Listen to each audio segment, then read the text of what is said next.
Hi guys, I'm Heather, and I've just recently been diagnosed with lupus, and I'm going to share my story with you guys today.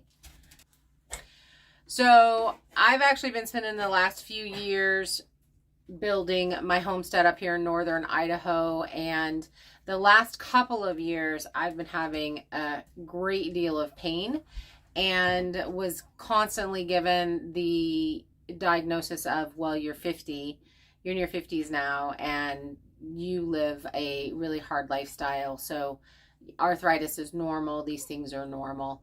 And it was not normal for me.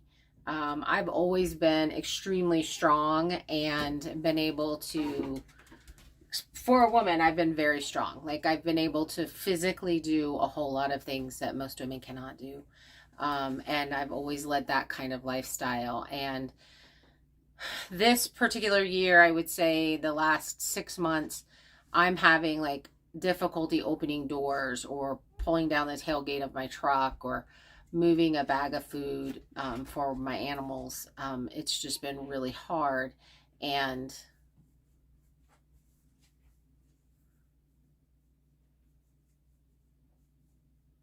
the world. I went in, I had gotten blood work done with my doctor. This is a conversation that my doctor and I have been having literally the last 3 years. Surgeries that I've had in the past, I've had a full hysterectomy. I've had an emergency gallbladder removal. And then I had complications from that and had to have a second surgery because apparently they nicked my liver or something. That was quite a few years ago. And I've really been fine since. And like I said, I've always led a really active lifestyle. So not being able to close my truck tailgate without having to use my whole body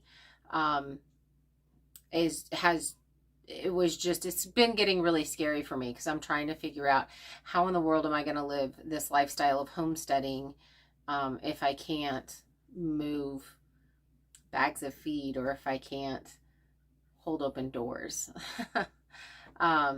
So I've started doing a ton of research, and I'm going to be doing a series of videos with you guys, because I am actively going to try to heal my lupus with holistic, with herbs, with food, with lifestyle changes, and all of those kinds of things.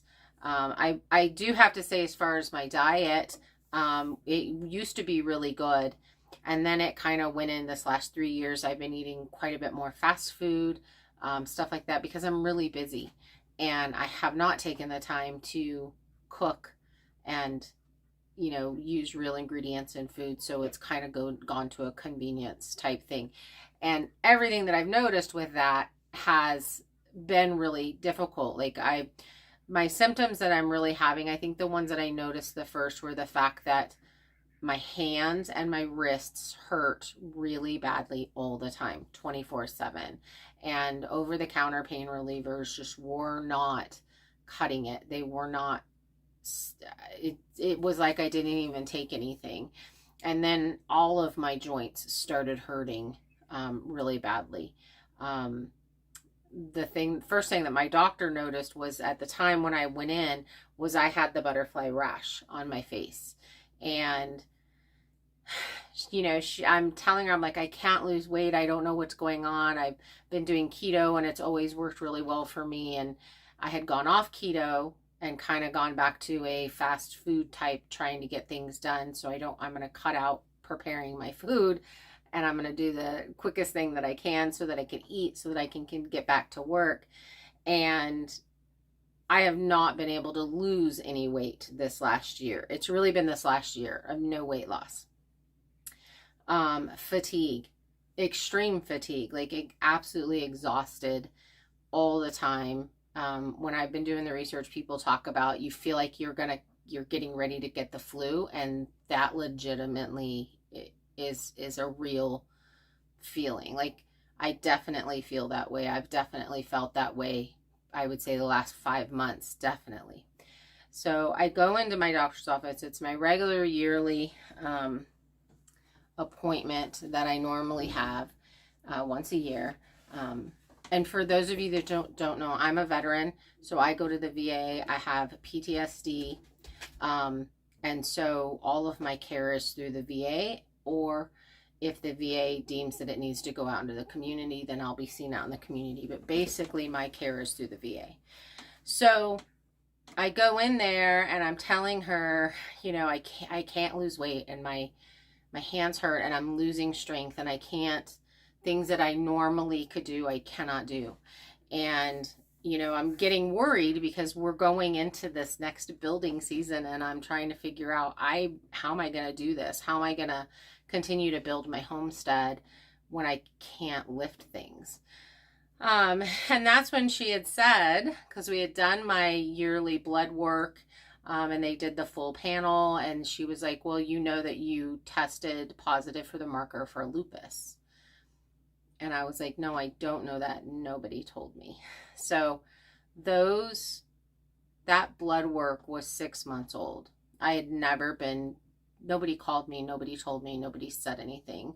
So I had no idea that I had already tested for lupus. And then I had all these symptoms. I'm not real sure who she expected to call me, but apparently the VA, one of the nurses is supposed to call you, and they never did. Her recommendation was, one, because she knows me very well. My first answer is not what pills can I take to heal this. It's what can I do to heal this without medication. So she knew that I wanted to be able to research that, because I'd never heard of it. I'd never known anybody with lupus. And her biggest thing was she recommended the carnivore diet, and that there was a nurse there that I had actually just talked to, who actually has lupus, who uses the carnivore diet to heal it. So I came home and I started doing research, and I started looking into what were the things that I could do to try and reverse this diagnosis. There are multiple different kinds of lupus. It can be just as mild as rashes, and that's it. It could be just as mild as, you know, arthritis, and that's it. Or it can be all of the things, or you could end up having kidney transplants. The one thing that it does is it attacks the kidneys. But your body starts attacking itself.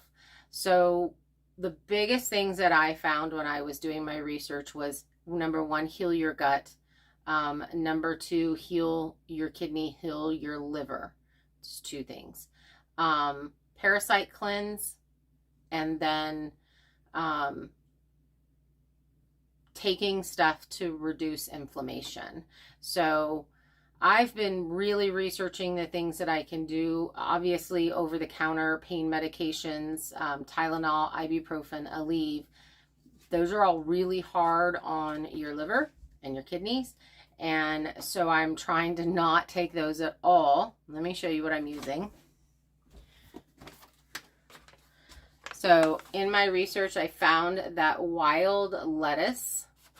I will put a link to the description. I purchased this with my own money. Wild lettuce was used way back in the day as a pain reliever. And it could also be, they used it for surgeries too. So depending upon how you process your wild lettuce, you know, if you do a tincture, or if you're purchase a tincture and you take that tincture, or if, like, I'm doing the tea. The tea is the most mild way to receive it. I've never been so shocked in my life. Like, I had a little pint jar of it. I let it steep for 12 hours. By the time I drank half of that pint jar, all of my pain was gone. All of my arthritis pain was gone.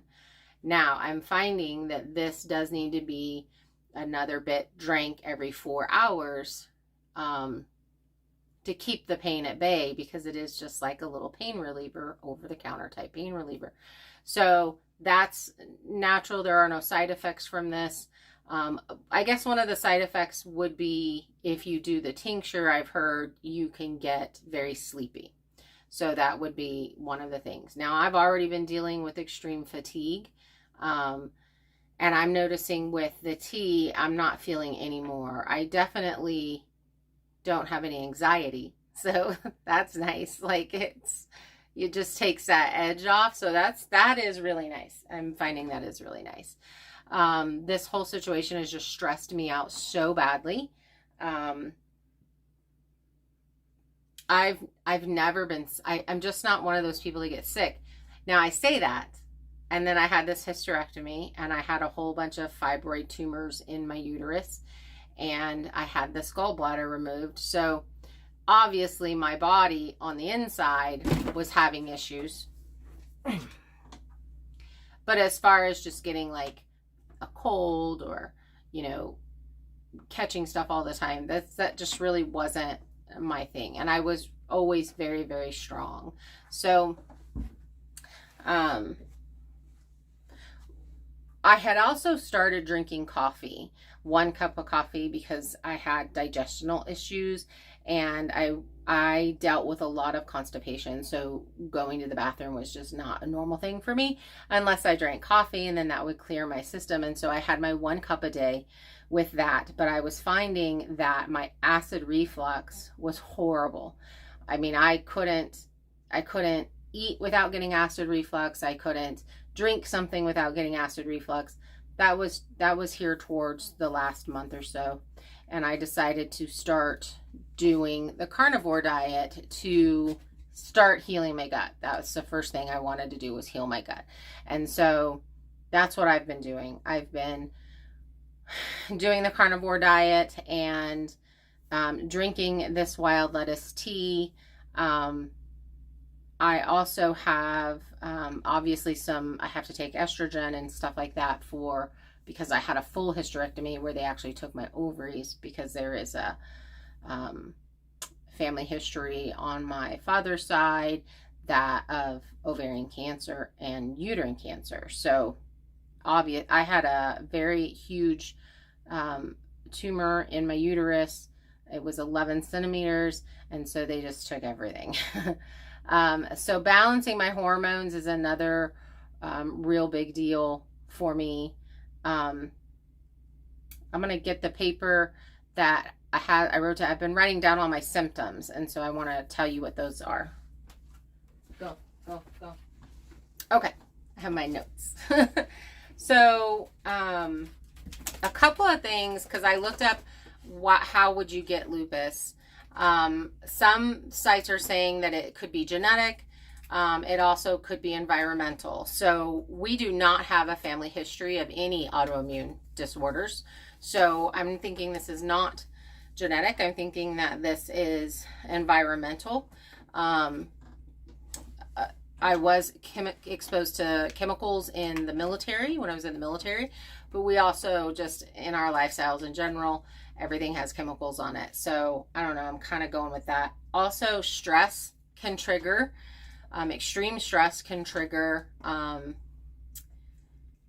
your symptoms to show up. So I was really surprised by that. And they were also talking about that if you had trauma, which I have PTSD, so definitely there was trauma.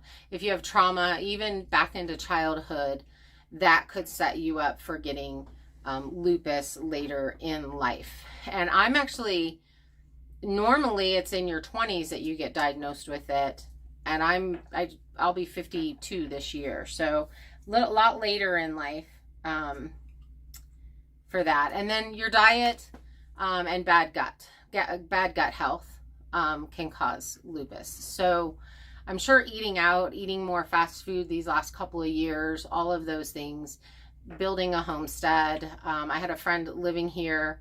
All of those things are very stressful. So that does make sense that